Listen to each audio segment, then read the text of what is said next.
நலாஸ் நாட்டு சர்க்கரை நலமுடன் வாழ நலாஸ் இந்தியாவிலேயே நாட்டு சர்க்கரைக்கு ISI முத்திரை மற்றும் அக்மார்க் அங்கீகாரம் பெற்ற ஒரே நிறுவனம். தொடர்புக்கு 9047045000. தங்கச்சி இப்போ அரசுக்கு நம்ம கோரிக்கை வச்சு பேசணுங்கிறது ஒன்றும் இல்லை, புதுசாக ஒன்றும் இல்லையே.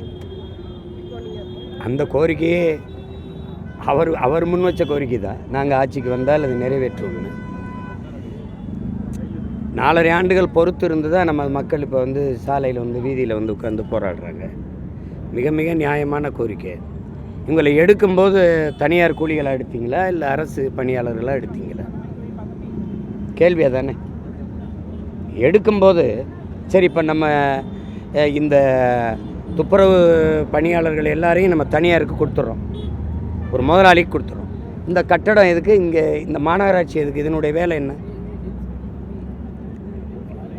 எதுக்கு இவ்வளோ மாமன்ற உறுப்பினர்கள், அவர்களுக்கு ஊரக உள்ளாட்சி தேர்தல் எதுக்கு நடக்குது, உள்ளக அமைப்புகளுக்கெல்லாம் எதுக்கு தேர்தல், அதுக்கு எதுக்கு அவ்வளவு 1000 கோடியை செலவழித்து தேர்தல்? அவர்களுடைய வேலை தான் என்ன? இந்த துப்புரவு பணியாளர்கள் எல்லாருமே முதலாளிக்கு கூலிக்கு கொடுத்துட்டா, அடமானம் வச்சுட்டா, முதலாளிக்கிட்ட அடமானம் வச்சுட்டா, இவங்க வேலையெல்லாம் என்ன? இதை கலைச்சிடலாமா? இந்த அமைப்பை கலைச்சிடலாமா? மாநகராட்சிக்கு ஒரு அமைப்பே தேவையில்லையே. அதனுடைய வேலை என்ன? மாதம் 270 கோடி இந்த துப்புரவு பணியாளர்களுக்கு துப்புரவு பணிக்குன்னு ஒதுக்குது.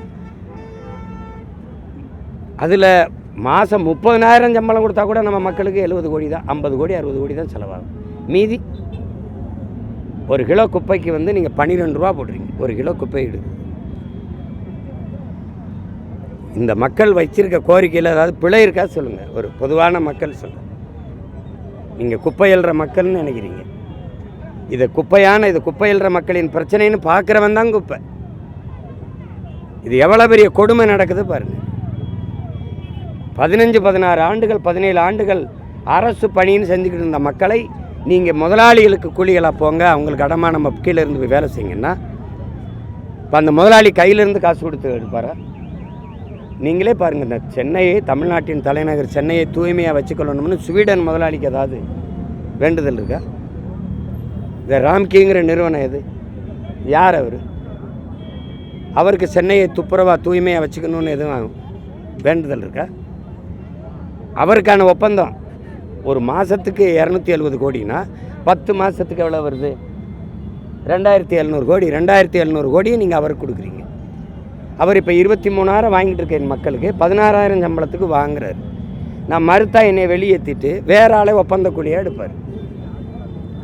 இல்லைன்னா இங்கே இருக்கிற பூர்வீகுடி மக்களை எடுத்துட்டு வட இந்தியர்களை குறைஞ்ச கூலி கொண்டாந்து பணியமர்த்தி வேலையை செய்வீங்க. பேச்சுவார்த்தையே இல்லைங்கிறீங்க இந்த மக்களோட. இந்த மக்கள் அதே மாதிரி எங்கள் ஓட்டுகள் உங்களுக்கு இல்லைன்னு முடிவு எடுத்துட்டா இந்த அதிகாரத்துக்கு நீங்கள் வந்திருக்க முடியுமா? அதிகாரமற்ற எளிய மக்கள், அவர்களுக்கென்று பேச குரல் இல்லை, அவர்களுக்கு முன்னின்று பேச ஒரு தலைமை இல்லைங்கிறனால தானே நீங்கள் இப்படி புறந்தள்ளி அந்த மக்களை வீதியில் போட்டிருக்கீங்க. அந்த எளிய மக்களின் வாக்கு, அவங்களின் ஓட்டு தான் உங்களை இவ்வளோ தூரத்தில் உயர்த்தி வச்சுருக்குது, இந்த அதிகாரத்தில் உட்கார வச்சுருக்குங்கிறத நீங்கள் எப்படி மறந்துட்டு பேசுகிறீங்க, எப்படி மறந்துட்டு இயங்குறீங்க?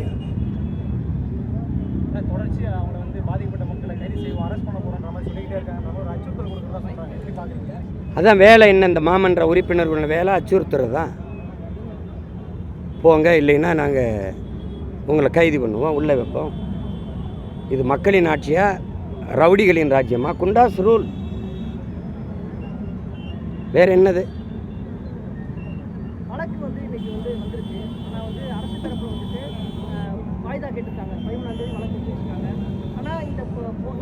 வாய்தா கேட்க வேண்டியது என்ன? நீங்கள் கொள்கை முடிவு எடுத்துட்டீங்கல்ல, தனியாருக்கு கொடுக்கறதுன்னு. குப்பை அல்றதை கூட தனியார் கொடுத்துருவேன், கக்கூஸ் கழுவுறதை தனியார் கொடுத்துருவேன், சாராயங்காய்ச்சி விற்கிறத மட்டும் நீ வச்சுப்ப.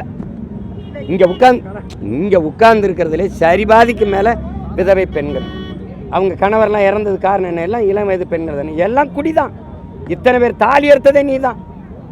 தாலி எடுத்துட்டு இப்போ வாழ்க்கையில் வயிற்றில் அடித்து தூக்கி தெருவில் போட்டது நீ தான்.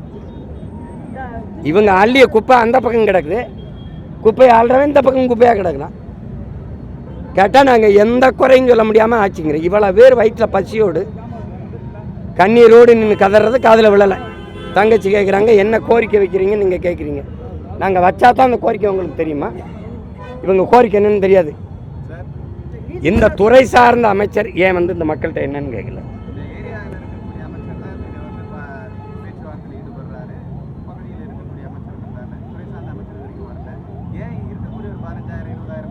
இப்போ அறநிலைத்துறையில் அண்ணன் கேட்குறேன், அறநிலைத்துறையில் அந்த பகுதியில் இருக்கிற அமைச்சர் போய் தலையிட்டு அவர் ஏற்பாரான்னு கேட்குறேன்.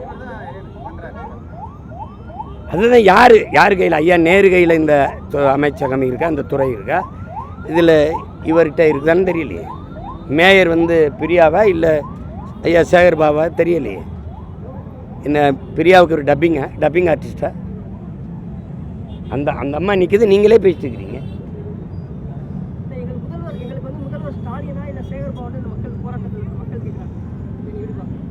எப்படி பார்க்குறேன்? அந்த கேள்வி சரின்னு தான் பார்க்குறேன். எப்படி பார்க்குறீங்கன்னு இந்த இதில்லாமல் பாலி வைக்கணும் கேட்குறாங்க. மக்களினுடைய ஆள் மனதில் இருக்க வேதனையின் வெளிப்பாடு இது. ஒரு முதல்வர் அப்பாங்கிறாரு, என்னை எல்லாரும் அப்பான்னு கூப்பிடும்போது எனக்கு அவ்வளோ மகிழ்ச்சி இருக்குன்னு. இவங்கெல்லாம் உங்கள் பிள்ளைகள் இல்லையா?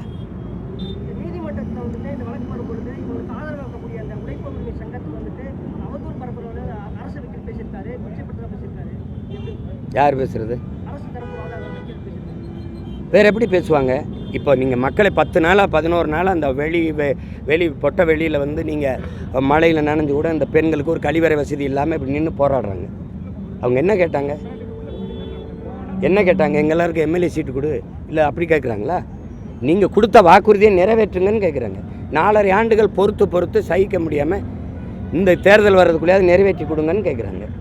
அவருக்கு ஆதரவு நிற்கும் போது அரசை எதிர்த்து பேச நான் கூட தான் பேசுகிறேன்.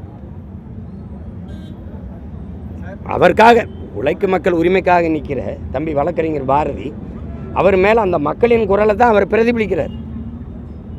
அப்போ அதில் என்ன அரசுக்கு எதிராக பேசுகிறது? எப்படி? அரசு என் கோரிக்கையை, நியாயமான கோரிக்கையை ஏற்கலைன்னா நான் எழுப்புகிற முழக்கமும் வைக்கிற போராட்ட கோரிக்கையும் அரசுக்கு எதிராக தான் இருக்கும். இது கூட தெரியாதா? அப்போ நாங்கள் வந்து பேசுகிறோம், அரசே ரொம்ப நல்ல அரசே, எங்களை இப்போ இந்த 10 நாளாக தெருவில் போட்டு போராட விட்ட அரசே, ரொம்ப அப்படி பேசணுமா? எப்படி?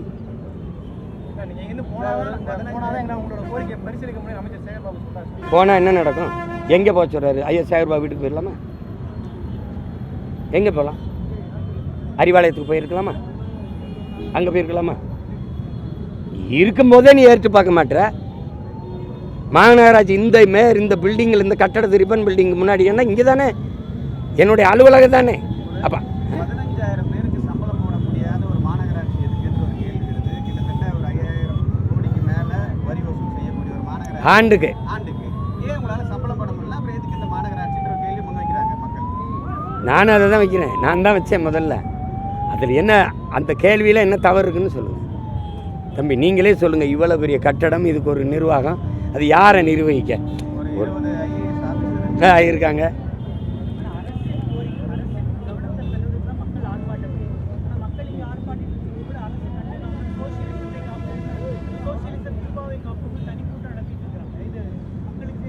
அதுதான் நான் இப்போ கேட்டேன் காலையில். கியூபாவை காப்பாற்று, நீங்களே பாருங்கள், நீங்கள் தான் பேசணும். கியூபாவுக்கு என்ன பிரச்சனை சொல்லுங்கள் காப்பாற்ற? உங்களுக்கு வாக்கு செலுத்தி ஆள வச்ச மக்கள் உன் நாட்டு குடிகளை காப்பாற்ற துப்பு இல்லை, நீ கியூபாவை காப்பாற்ற போகிறோம்னு பேசுகிறது. இந்த மாதிரி உலகத்தில் ஏதாவது ஒரு பைத்தியக்காரத்தனை இருக்கான்னு பாருங்கள். சம்பளம் போடலைன்னா இது வந்து எப்படி சொல்கிறது, ஊழலை செய்யறதுக்கான முயற்சியாக அந்த மக்கள் மீது இல்லை? என்ன இப்படி ஒரு கேள்வியை நீங்கள் கேட்குறீங்க? முதல் தம்பி, எங்களை உழைக்கும் மக்களை இந்த துப்புரவு பணியாளர்களை தூக்கி முதலாளிக்கு அடமானம் வைக்கிறதுங்கிறதே ஊழல் தானே தம்பி. முதலாளிக்கு நீங்கள் கொடுக்குறதில்ல 2,700 கோடியில் குறைஞ்சது 1000 கோடிக்கு மேலேயாவது நீங்கள் எடுப்பீங்கல்ல. மாநகராட்சியில் 1000 கோடி ஊழல் நடக்குது. இது நீங்கள் 5000 கோடிங்கிற, நீங்கள் 1000ன்றீங்க, குறைக்கிறீங்க, ரொம்ப குறைக்கிறீங்க.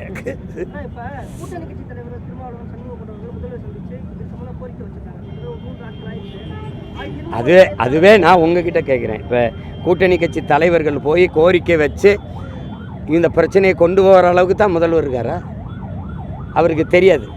இத்தனை ஊடகங்கள் எடுக்கிறீங்க, 10 நாளாக இவ்வளோ பெரிய மாநகராட்சி அலுவலகத்துக்கு முன்னாடி இத்தனை 1000 பேர் மக்கள் உட்காந்து போராடுறாங்க, அவர் கவனத்துக்கு போகாது. இவங்க போய் கோரிக்கை வச்சாதான் அவர் கவனத்தில் எடுப்பார். அதுதான் நமக்கு இப்போ ஒரு நடவடிக்கை தான் இருக்குது நம்மக்கிட்ட இருக்கிறது. 26 தேர்தலில் மக்கள் ஒரு நடவடிக்கை எடுக்கணும். எந்த கோரிக்கையை அவங்க ஏற்று ஒரு முடிவுக்கு கொண்டு வந்திருக்காங்க? ஆசிரியர்கள் போராட்டத்துக்கா? எந்த போராட்டத்துக்கு பண்ணியிருக்காங்க சொல்லுங்கள்? போக்குவரத்து தொழிலாளர் போராட்டத்துக்கா, இல்லை வேளாண்குடி மக்கள் முன் வச்ச போராட்டத்துக்கா? உணவுப் பொருளை வாங்கி சேமித்து வைக்க ஒரு உணவு கிடங்கு, சேமிப்பு கிடங்கு கட்டித்தான்னு கேட்குறான். அதை செய்ய முடியல. ஆனால் நீ டாஸ்மார்க் சரக்கை பாதுகாக்க எப்படி சேமிப்பு கிடங்குகள் செஞ்சு வச்சுருக்கீங்கன்னு உங்களுக்கு தெரியும். இது ஓரணியில் திரள்வோம்னு உட்காந்துக்கிட்டு அந்த வேலை நல்லா போகுதான்னு பார்க்குறப்பல, இங்கே மக்கள் குப்பை எங்கே ஓரணியில் போய் எல்லோரும் குப்பை எழுவோமா? கொடுமை.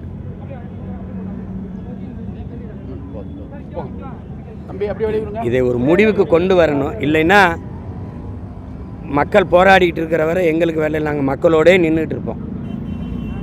அவங்க விட்டுட்டு போனாலும் இதை மிகப்பெரிய சிக்கலாக நாங்கள் தேர்தலில் இதை பிரதிபலிச்சுக்கிட்டே இருப்போம். என் மக்களை நீங்கள் கைது பண்ணி சரி அது மிரட்டி வழக்க போட்டு அதெல்லாம் கிடையாது. அந்த மாதிரி வேலையெல்லாம் நீங்கள் மறுபடியும் கைது பண்ணி போட்டு உள்ளே போட்டு திருப்பி இறக்கி தானே விடுவேன், மறுபடியும் கூடுவாங்கள்ல. அதனால் தனியார் முதலாளிகளுக்கு உழைக்கும் மக்களை உழைப்பை தாரை வார்த்து கொடுக்கறத அரசு கைவிடணும். அவர்கள் உழைப்பு அவர்களுக்கு, நாட்டு மக்களுக்கு அந்த உழைப்புக்கான ஊதியத்தை கொடுத்து பாதுகாக்க வேண்டியது அரசின் கடமை. இல்லைன்னா மாநகராட்சியை தயவு கூர்ந்து கலைச்சி விட்டுருங்க.